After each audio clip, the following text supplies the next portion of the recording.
बेशक भावें साडियां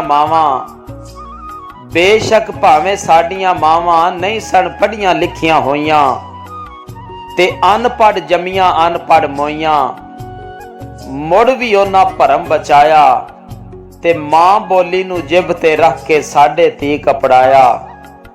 और तां ही अज पंजाब दे पुत्रां मां बोली दा ढोल वजाया। और हुण दियां मावां पंज पढ़ियां भी ओपरी बोली बोल रहीआं ने, जहर वसे विच घोल रहीआं ने।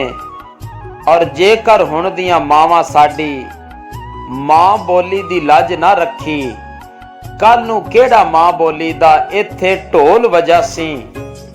कल नूं वे फिर मां बोली नहीं प्यो बोली सदवासी।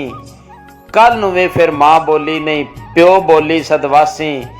और इस धरती मैनू मुंह दिता, इस धरती मैनू मुंह दिता, इस आलने विच मैं चुंझ खोली। असीं पंजाब दे पुत्तर हां, पंजाबी साडी बोली। असीं पंजाब दे पुत्तर हां और पंजाबी साडी बोली।